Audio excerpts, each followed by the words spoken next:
ମୋନାଲିସା ଏ ନାଁ ଯେମିତି କୁମ୍ଭ ମେଳାର ବେଶ୍ ଚର୍ଚ୍ଚା ଥିଲା।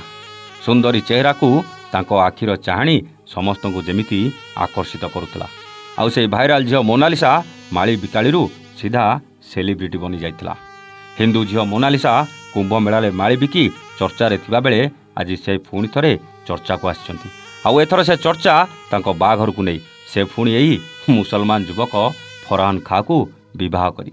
ମୋନାଲିସା ଆଉ ଫରହାନ ଅନେକ ଦିନ ଧରି ପ୍ରେମ କରୁଥିବା ବେଳେ ପ୍ରେମିକ ଫରହାନ ମୁସଲିମ ହୋଇଥିବାରୁ ମୋନାଲିସାର ପରିବାର ଲୋକେ ପ୍ରେମକୁ ବିରୋଧ କରୁଥିଲେ। ଆଉ ଆଜି ମୋନାଲିସା ନିଜ ବାପା ମାଆଙ୍କୁ ନ ଜଣେଇ ନିଜ ବାପା ମାଆଙ୍କୁ କିଛି ନ କହି ଏହି ମନ୍ଦିରରେ ବାହା ହେବା ଘଟଣା ସମସ୍ତଙ୍କୁ ଯେମିତି ଚକିତ କରିଦେଇଛି। ଜଣେ ହିନ୍ଦୁ ଝିଅ ହେଇ ଏତେ ଫେମସ୍ ହେବା ପରେ ଆଜି ସେ ଫରହାନକୁ ବାହା ହେଇ ବହୁତ ଖୁସି ବୋଲି ମିଡ଼ିଆ ଆଗରେ କହୁଛି।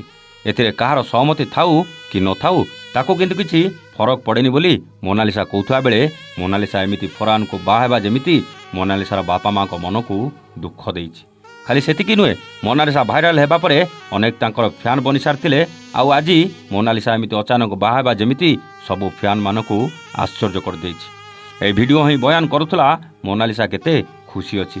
କିନ୍ତୁ ସତରେ କ'ଣ ମୋନାଲିସା ନିଜ ବାପା ମାଆଙ୍କ ବିରୁଦ୍ଧରେ ପ୍ରେମିକ ଫରହାନକୁ ବାହା ହେଇ ଖୁସି ଅଛି ନା ଆଉ କିଛି ରହସ୍ୟ ୟା ଭିତରେ ଲୁଚି ରହିଛି ତାହା ତ ସମୟ କହିବା ଆଜ୍ଞା। ମୋନାଲିସା ବାହା ହେବା ପରେ ନିଜ ଧର୍ମ ପରିବର୍ତ୍ତନ କରିବେ ନାହିଁ ବୋଲି କହିଥିବା ବେଳେ ଫରହାନ ମଧ୍ୟ କହିଛନ୍ତି ଏଇଟା ଆମର ପ୍ରେମ ବିବାହ, ଲଭ୍ ଜିହାଦ ନୁହେଁ ଯେ ମୁଁ ମୋନାଲିସାକୁ ଧର୍ମ ପରିବର୍ତ୍ତନ କରିବାକୁ ବାଧ୍ୟ କରିବି। ଆଗକୁ ଏମାନଙ୍କ ସଂସାର ଗାଡ଼ି କେମିତି ଗଡ଼ିବ ତାହା ତ ସମୟ କହିବା ଆଜ୍ଞା।